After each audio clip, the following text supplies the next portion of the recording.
Ayahku adalah dewa perang. Bab 51. Su Haitang menutupi kepala dan wajahnya dan menggelengkan kepalanya.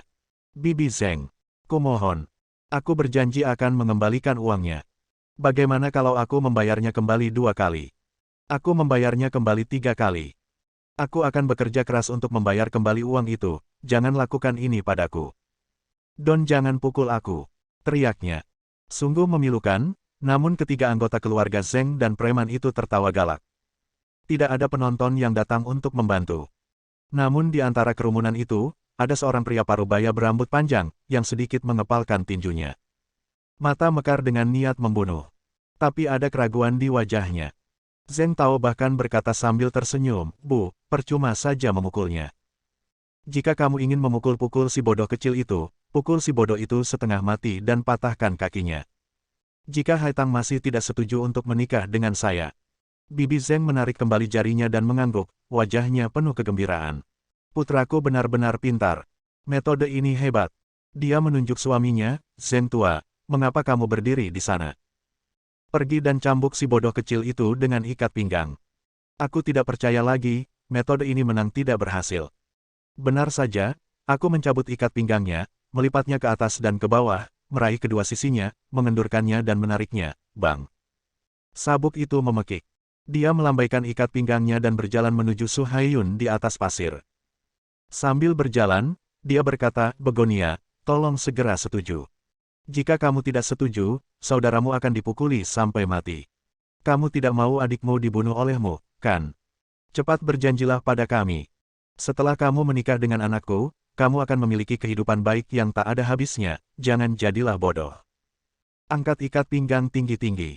Bidik ke kepala dan wajah Su Haiyun. Su Haitang berbalik dan tampak patah hati. Akhirnya menyerah. Dia berteriak, "Aku ikut denganmu, jangan sakiti saudaraku. Jangan pukul dia, tidak bisakah aku ikut denganmu saja?" Ketiga anggota keluarga Zeng tertawa. Bibi Zeng juga berdiri dan melepaskannya, bertepuk tangan, dan berkata dengan bangga, "Bukankah itu cukup? Mengapa seorang gadis kecil begitu keras kepala terhadap kami? Kami menyerahkan kebahagiaan ke tanganmu, dan kamu akan dianggap bencana jika kamu tidak menerimanya. Sepertinya kamu ada benarnya. Dalam beberapa hari, kamu akan menyadari bahwa ini tidak memaksamu untuk menyakitimu, tetapi melakukannya demi kebaikanmu sendiri." Su Haitang menggigitnya bibir bawah begitu keras hingga berdarah. Dia berjuang untuk bangun dan berkata dengan lembut, "Saya akan menjelaskan beberapa kata kepada saudara saya. Setelah saya selesai menjelaskan, saya akan pergi bersamamu." Setelah mengatakan ini, wajahnya menjadi tanpa ekspresi. Namun ada keputusasaan di matanya. Dia menyentuh pisau di saku celananya. Sebelumnya, ketika Bibi Zeng menungganginya dan memukulinya dengan keras, dia ingin mengambil pisau ini dan menikam wanita bajingan ini dengan keras. Biarkan dia mati. Tapi dia tetap tidak berani. Sekarang, sudah diputuskan. Faktanya, sejak orang tuanya dibawa pergi dan dihilangkan, dia menjalani kehidupan yang sangat lelah. "Saya melalui segala macam kesulitan dengan adik laki-laki yang bodoh, dan sekarang saya harus ditindas oleh orang jahat tersebut. Jika dia dibawa pergi, dia pasti akan jatuh ke neraka dan menjalani kehidupan yang lebih buruk dari kematian. Betapa bahagianya, omong kosong. Sedangkan untuk adiknya, tanpa perawatannya, dia mungkin akan mati dalam beberapa hari. Dalam hal ini, lebih baik kedua bersaudara itu mati bersama." Dia memegang pisaunya erat-erat dan berjalan perlahan menuju Su Haiyun. Dia berkata dengan lembut, "Saudaraku, maafkan aku. Kita datang ke dunia yang salah. Kita akan mati bersama. Aku berharap di kehidupan selanjutnya, kita akan pergi ke dunia lain, dan terus menjadi saudara kandung." Su Haiyun, yang menangis dan membuat keributan, sepertinya menyadari sesuatu. Dia merosot di pantai dan melihat adiknya berjalan mendekat, dengan ekspresi bahagia di wajahnya dan mengulurkan tangannya ke arahnya. Kedua bersaudara itu semakin dekat. Semakin dekat.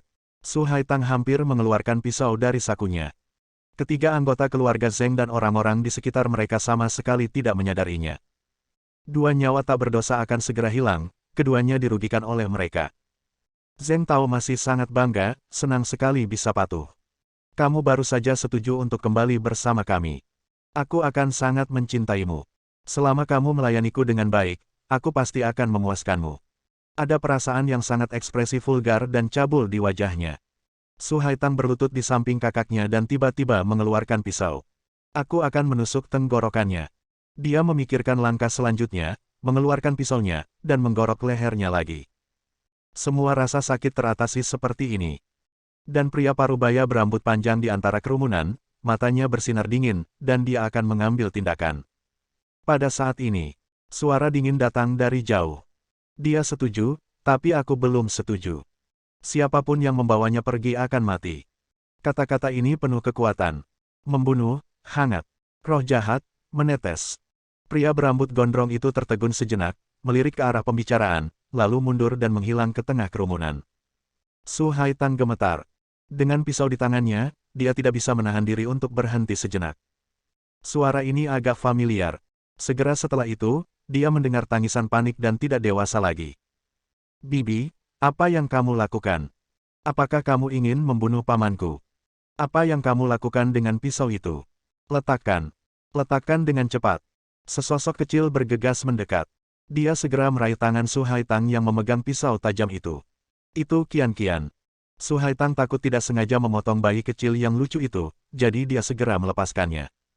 Pisau itu jatuh ke pasir. Anggota keluarga Zeng dan orang-orang di sekitar mereka juga terkejut. Qian berteriak, Bibi. Paman. Jangan lakukan ini. Ayahku ada di sini, dan ayahku sangat kuat. Dia akan mengalahkan semua orang jahat di sekitar dan membunuh mereka semua. Kamu tidak akan dipukuli sampai mati lagi. Jangan. Jangan bunuh pamanku, oke? Dia berteriak, dan bayi kecil yang lucu itu menangis. Su Haitang tertegun sejenak, lalu memeluk Qian erat-erat, dan juga memeluk kakaknya. Kepala ketiga orang itu saling menempel, dan mereka semua menangis dengan keras. Melihat pemandangan ini, Guan Qianjun sangat marah hingga darahnya mendidih. Untung, ini terjadi dengan cepat. Hanya dalam 1 atau 2 detik, pisau Su Haitang hendak menusuk tenggorokan saudaranya. Anak kecil Su Haiyun pasti tidak akan selamat. Selanjutnya, bahkan jika Su Haitang bisa diselamatkan, dia akan hidup dengan rasa bersalah yang mendalam selama sisa hidupnya, dan hidup akan lebih buruk daripada kematian. Begitu dia masuk, dia melihat pemandangan berdarah dan putus asa ini. Guan Qianjun secara alami tahu apa yang terjadi. Ketiga anggota keluarga Zeng dan kedua preman itu menoleh dan menatapnya dengan tajam. Zeng Tao berkata dengan muram, Nak, aku akan memberimu kesempatan. Katakan lagi apa yang baru saja kamu katakan. Namun, aku sarankan kamu mengubahnya. Jika tidak, nyawamu akan hilang. Guan Qianjun terlalu malas untuk mengatakan omong kosong, bergegaslah dengan 1 langkah dan angkat kaki besarmu. Tendang dia dengan keras di bawah kursi roda. Segera, Zeng Tao ditendang olehnya dan terbang 7 atau 8 meter ke udara, termasuk orang dan kursinya. Seperti roket, dia menjerit melengking di udara.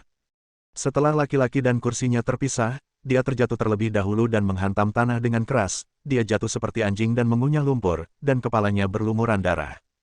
Saya tidak tahu berapa banyak gigi yang tanggal. Kursi roda yang berat itu pun terjatuh dan punggungnya terbentur keras. Mata pria itu tiba-tiba melebar, dia membuka mulutnya lebar-lebar hingga dia bisa menelan bola bowling, mengeluarkan tangisan yang menyayat hati, dan seluruh tubuhnya bergerak-gerak terus-menerus. Kursi roda itu. Patahkan tulang punggungnya. Bab 52. Bibi Zeng berteriak dengan tegas, dari mana asalmu, bajingan, menindas anakku seperti ini. Jika kalian berdua tidak cepat, pukul dia sampai mati. Beri aku keduanya kakinya. Hancurkan hingga berkeping-keping. Kedua preman itu bergegas menuju Guan Qianjun. Pukul wajahnya. Guan Qianjun berkata dengan nada menghina, mereka yang membantu para tiran melakukan kejahatan. Dia mengulurkan tangannya, meraih tinju kedua preman itu, dan memutarnya dengan keras, dan darah dan daging beterbangan kemana-mana, dan tulang serta dagingnya terpisah. Lengan tebal kedua preman itu dipelintir dengan keras olehnya. Itu adalah retakan dari ruas tulang rusuk hingga tulang belikat. Darah berceceran dan jatuh ke tanah, tetapi tidak setetes pun jatuh ke tubuh Guan Qianjun. Kedua preman itu berlutut sambil terjatuh. Melihat lengan mereka yang berdarah, mereka berteriak tak percaya. Guan Qianjun mengangkat tangannya dan menamparkan kepalanya. Ledakan. Kedua wajah pucat itu kembali menghantam tanah dengan keras. Daging dan darah beterbangan kemana-mana. Seperti Zeng Tao sebelumnya, mereka terbaring di sana, hanya bergerak-gerak. Setelah bertepuk tangan, Guan Qianjun berjalan menuju keluarga Zeng dan istrinya. Bibi Zeng berteriak dengan tegas, Nak, izinkan saya memberitahu Anda, sebaiknya Anda tidak menyentuh saya. Keluarga Zeng kami sangat terkenal di jalan, dan kami mengenal beberapa orang besar. Jika Anda berani menyentuh saya, Anda akan mati. Kamu tidak pernah berpikir dia mati secara misterius di jalan, kan? Dan putrimu, apakah itu putrimu? Dia akan mati bersamamu, dia akan mati di tempat sampah, seperti kucing atau anjing mati. Aduh! Sebuah tamparan menghantam wajahnya dengan keras, menyebabkan dia terbang 4 hingga 5 meter ke samping. Jatuh ke tanah dengan keras. Guan Qianjun berkata dengan tenang, diam. Dan menatap Paman Zeng lagi. Pria itu berteriak lebih keras lagi, jika kamu memiliki kemampuan, jangan lakukan itu lagi. Tunggu saja sampai aku memanggil seseorang. Bagaimana kamu bisa menjadi pahlawan jika kamu menyerang seseorang yang tidak bisa mengalahkanmu?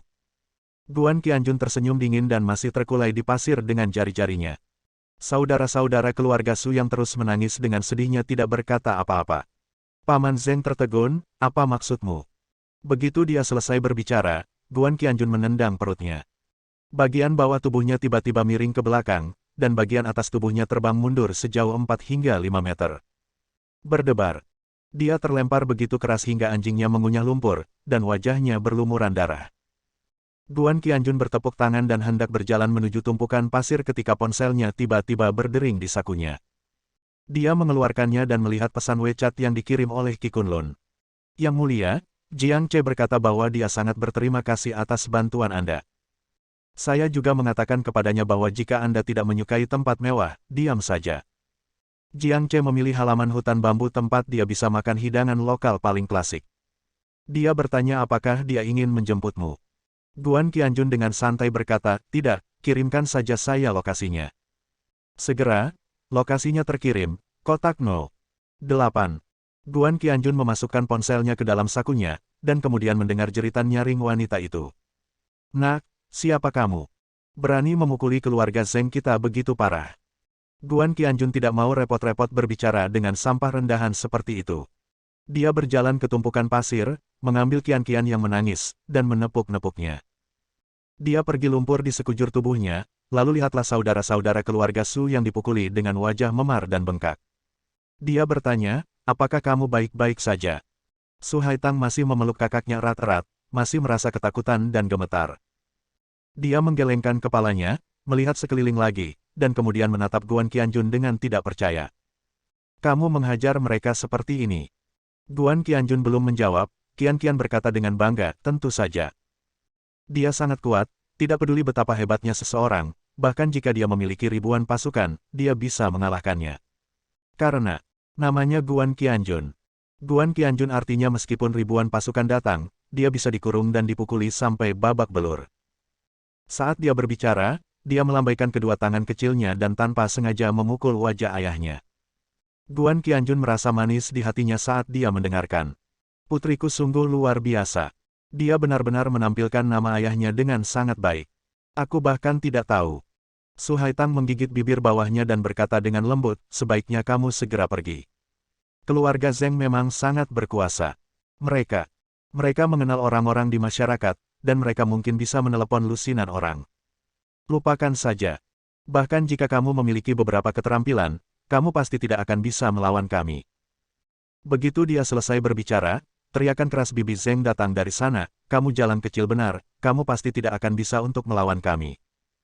Jika kamu memiliki kemampuan, diam saja di sana dan jangan bergerak. Aku hubungi seseorang sekarang. Wanita kejam itu mengangkat teleponnya dan mengertakkan giginya. Kamu akan mati, dan kamu akan mati dengan mengenaskan. Terutama kamu, nama keluargamu Guan, kan? Aku ingin menjadi adik dari bos besar di masyarakat, dan aku akan mencabut tulang-tulang dari tubuhmu satu persatu. Guan Qianjun berkata dengan tenang, maaf, aku tidak punya waktu untuk menemanimu. Ini sudah larut dan putriku lapar. Dia baru saja mengangkat Qian-Qian dan mendengar geraman dari perutnya. Qian-Qian menutupi perutnya karena malu dan berkata dengan genit, hei. Kalian, kamu tidak bisa mengatakan itu padaku. Itu membuatku tampak seperti seorang pecinta kuliner. Perutku tidak keroncongan dan aku tidak lapar. Segera saat dia selesai berbicara, dia perutku keroncongan lagi. Bayi kecil yang lucu itu mengangkat tangannya untuk menutupi wajahnya dan bersenandung malu-malu. Zheng Tao terjatuh dengan mengenaskan dan tulang punggungnya patah oleh kursi roda, bahkan ia berbicara dengan gegabah, namun suaranya terus bergetar. Kamu bajingan. Kamu tidak memiliki kemampuan, kan? Kamu ingin melarikan diri, kan? Lalu melarikan diri. Meskipun Kabupaten Zhongling besar, dimanapun kamu bersembunyi, keluarga Zheng kami dapat mengikismu. Guan Qianjun dia berkata dengan tenang, bambu halaman hutan, kotak 0. 8. Dia mengulurkan tangan ke arah Su Haitang. Aku tahu kalian berdua saudara juga lapar. Aku akan mengajakmu melihat lukamu dulu, lalu makan. Aku akan melakukan segalanya untukmu dan aku tidak akan membiarkanmu terluka lagi. Setelah mendengar beberapa kata terakhir, Su Haitang tiba-tiba merasa hatinya ditarik. Titik. Kata-kata ini penuh kekuatan dan justru membuatnya merasakan rasa aman yang belum pernah dia rasakan sebelumnya. Melihat lengan yang tebal dan kuat serta dada yang lebar, Su Haitang tidak bisa menahan diri untuk tidak tersipu. Tiba-tiba, aku benar-benar ingin melemparkan diriku ke dalam pelukan itu dan menangis. Dia ragu-ragu, tapi, kamu benar-benar tidak bisa mengalahkan keluarga Zheng. Mereka sangat kuat di sini. Guan Qianjun menyerang dengan tegas, di mata saya, mereka hanyalah semut. Jangan berkicau dan segera bangun. Ajak saudaramu untuk melihat luka mereka, lalu makan, aku tidak ingin membuang air liur lagi. Aura yang mendominasi melonjak. Kejutan itu membuat tubuh halus Su Haitang gemetar, dan dia tidak berani mengatakan apa-apa lagi. Dia mengulurkan tangan kecilnya yang lembut dan membiarkan Guan Qianjun menariknya. Dia membantu Su Haiyun bangkit kembali. Begitu saja, Guan Qianjun memegang Qian sambil memegang tangan Su Haitang. Su Haitang menggendong adik laki-lakinya. Keempat orang itu berjalan keluar. Dari belakang, suara kebencian Paman Zheng terdengar. Nak, apakah ada kamar 8 di halaman hutan bambu? Tunggu. Jika kami pergi ke sana, tidak masalah jika kami tidak dapat melihatmu. Kami akan mengikismu sebentar lagi. Kamu benar-benar meremehkan kemampuan keluarga Zheng kami. Tetapi, sebentar lagi, kamu akan menyesalinya. Bibi Zheng melanjutkan dan berkata, kamu akan berubah menjadi seekor anjing, berbaring di depan kami, dan menjilat lantai yang kami injak hingga bersih. Guan Qianjun berhenti sejenak di depan pintu, tanpa menoleh ke belakang. Dia berkata, ingat apa yang kamu katakan sekarang. Bersambung.